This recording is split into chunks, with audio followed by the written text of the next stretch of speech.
है सेक्युलर, जिसका अर्थ है सर्वधर्म समभाव।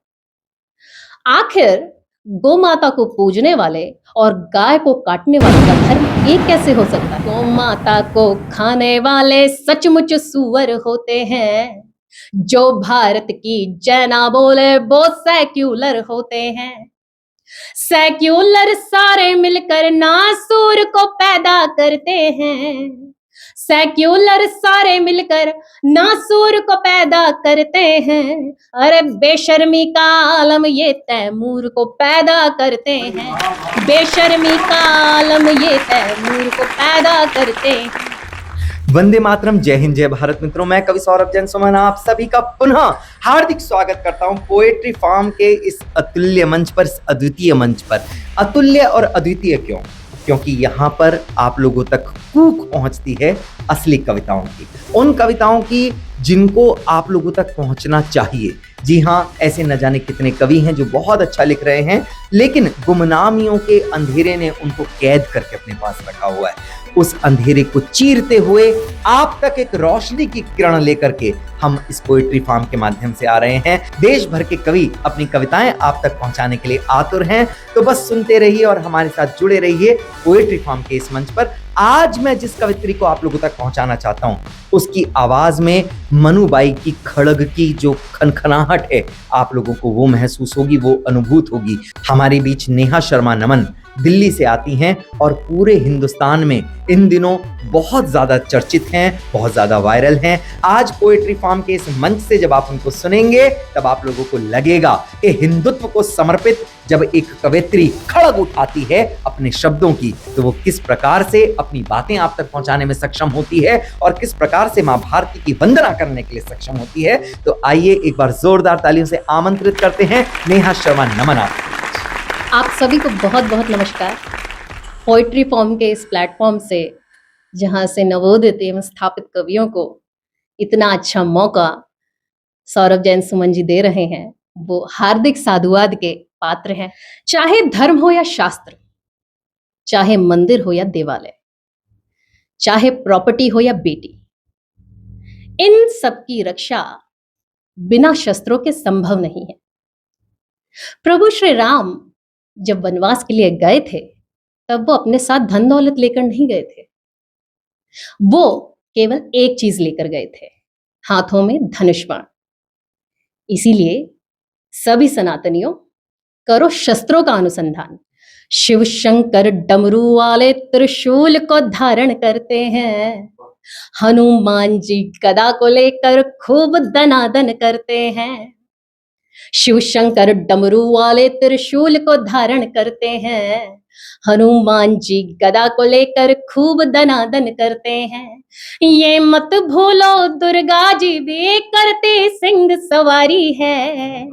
ये मत भूलो दुर्गा जी भी करती सिंह सवारी है। जगो हिंदुओं अब जगने की बारी है। जगो हिंदुओं अब जगने की बारी है। वीर शिवा राणा प्रताप ने किस कारण संघर्ष किया? गुरुवर तेग बहादुर ने क्यों प्राणों का उत्सर्ग किया? तुम सोए हो नहीं जागते, ऐसी क्या लाचारी है? तुम सोए हो नहीं जागते, ऐसी क्या लाचारी है? जगो हिंदुओं अब जगने की बारी है। जगो हिंदुओं अब जगने की बारी है। आज से 20 वर्ष बाद जब कोई व्यक्ति अपने बच्चों के साथ चिड़ियाघर में जाएगा, तो वहां उसे पिंजरे में कुछ लोग बंद दिखाई देंगे। और जब उसका बच्चा पूछेगा कि पापा ये लोग कौन है, तो वो बोलेगा, बेटा ये हिंदू है। इनको जगाने की बहुत कोशिश की गई, लेकिन ये नहीं जागा और अब ये दुर्लभ प्रजातियों की श्रेणी में आ गया है। क्या बात है। जात पात में बट करके तुम ठीक से जीना पाओगे। घर से बेघर हो जाओगे, जीवन भर पछताओगे। तुम चींटी भी नहीं मारते, उनके हाथ कटारी है। तुम चींटी भी नहीं मारते, उनके हाथ कटारी है। जगो हिंदुओं अब जगने की बारी है। जगो हिंदुओं अब जगने की बारी है। सबकी रक्षा धर्म करेगा, उसकी रक्षा आज करो। डर के आगे जीत छुपी है, निर्भय होकर काज करो। आगे बढ़ो तुम्हारे संग में चक्र सुदर्शन धारी है। आगे बढ़ो तुम्हारे संग में चक्र सुदर्शन धारी है।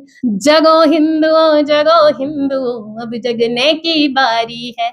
जगो हिंदुओं अब जगने की बारी है। थूक वाली नान, थूक वाली रोटी सब्जी, यहां तक कि भगवान को चढ़ने वाली मालाओं में भी थूका जा रहा है। जूस में पेशाब मिलाया जा रहा है। इन सब बातों का क्या समाधान है? केवल एक ही समाधान है, ऐसे लोगों से सामान खरीदना बंद करें। खाने पीने की चीजों में होती बहुत मिलावट है।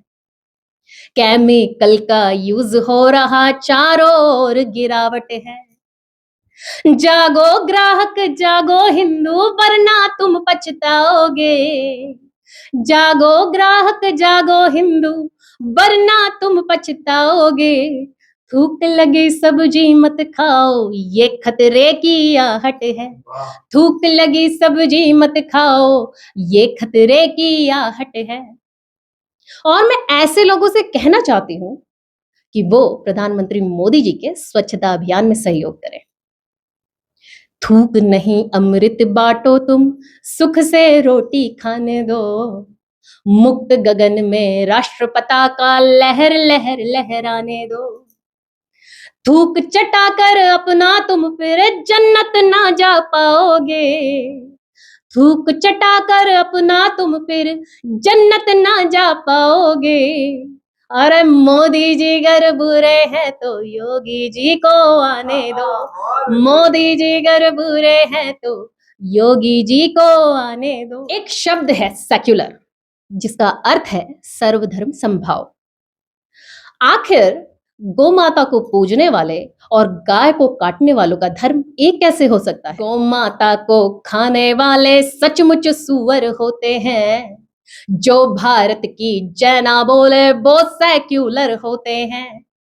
सेक्युलर सारे मिलकर नासूर को पैदा करते हैं। सेक्युलर सारे मिलकर नासूर को पैदा करते हैं। अरे बेशर्मी का आलम ये तैमूर को पैदा करते हैं। बेशर्मी का आलम ये तैमूर को पैदा करते हैं। घोड़ा और गधा मिलते हैं, खच्चर पैदा करते हैं। नाला नाली मिलते हैं तो मच्छर पैदा करते हैं। देश धर्म पर मिटने वाले शेर कहां से लाओगे? देश धर्म पर मिटने वाले शेर कहां से लाओगे? मुल्ला और मिलकर अकबर पैदा करते हैं। अरे मुल्ला और मिलकर अकबर पैदा करते हैं। और अगर देशभक्ति सीखनी हो तो राष्ट्रीय स्वयंसेवक संघ से सीखनी चाहिए, जो पिछले 100 वर्षों से हिंदुओं को इकट्ठा करने का प्रयास कर रहा है। देश के खातिर जो जीते हैं वो भक्ति कहलाती है। व्यक्ति मानव बन जाता जब भक्ति उसमें आती है। घर मंदिर बन जाता है जिस घर में भक्ति पांव धरे। घर मंदिर बन जाता है जिस घर में भक्ति पांव धरे। अरे पानी चरणामृत बन जाता, भक्ति हमें सिखाती है। पानी चरणामृत बन जाता, भक्ति हमें सिखाती है। सुबह शाम सूरज भी कहता मेरा रंग सिंदूरी है। एक भी हिंदू देश नहीं है, ऐसी क्या मजबूरी है। सुबह शाम सूरज भी कहता मेरा रंग सिंदूरी है। एक भी हिंदू देश नहीं है, ऐसी क्या मजबूरी है। 60 से ज्यादा मुस्लिम कंट्री, 60 से ज्यादा क्रिश्चियन है। 60 से ज्यादा मुस्लिम कंट्री, 60 से ज्यादा क्रिश्चियन है। सुनो सनातन के खातिर अब हिंदू राष्ट्र जरूरी है, सुनो सनातन के खातिर अब हिंदू राष्ट्र जरूरी है। धन्यवाद। अपनी उलझन में ही अपनी मुश्किलों के हल मिले, टेढ़ी मेढ़ी शाख पर जैसे रसीले फल मिले, और उसके खारेपन में भी कोई कशिश होगी जरूर, वरना क्यों सागर से जाके ऐसे गंगा जल मिले। कहीं डॉक्टर कुंवर बेचैन की ये पंक्तियां आज के इस काव्य पाठ के लिए बिल्कुल सटीक बैठती हैं। हम लोगों ने नेहा नमन को सुना, नेहा नमन की उम्र, नेहा नमन की वय उनको प्रेरित करती है कि वो श्रृंगार लिखें, लेकिन उन्होंने देशभक्ति की राह चुनी है और उनकी कविताएं आप तक पहुंची। आपको उनकी कविताएं कैसी लगी, ये हम लोगों तक अपनी बात जरूर पहुंचाइएगा अपने कमेंट्स के माध्यम से, और हम लोगों से आप डायरेक्ट भी संपर्क कर सकते हैं। हमारे नंबर जो नीचे लिखे गए हैं इन पर आप अपना व्हाट्सएप हम लोगों को जरूर भेजिएगा, अपनी प्रतिक्रियाएं भेजिएगा, और जो कवि अपना काव्य पाठ इस मंच से आकर के करना चाहते हैं वो अपना एक वीडियो बना करके जो नीचे दिए गए नंबर हैं इसी पर आप लोग भेजिए। हमें कॉल करने की कोई आवश्यकता नहीं है। यदि आपकी कविताओं में शक्ति है, यदि आपकी कविताओं में खिंचाव है, यदि आपकी कविताएं चुंबक का काम करती हैं, तो हम आपके पास आएंगे और हम स्वयं आपको वहां से इस मंच तक लाएंगे, और आपकी कविताएं तमाम आयोजकों तक, तमाम संयोजकों तक और तमाम हिंदी काव्य के मंचों तक पहुंचाने के लिए हम कटिबद्ध हैं, प्रणबद्ध हैं। तो बस बगैर किसी शर्म के, बगैर किसी अन्यत्र स्थिति के अपना वीडियो बनाएं और हम तक पहुंचे। जय हिंद, जय भारत।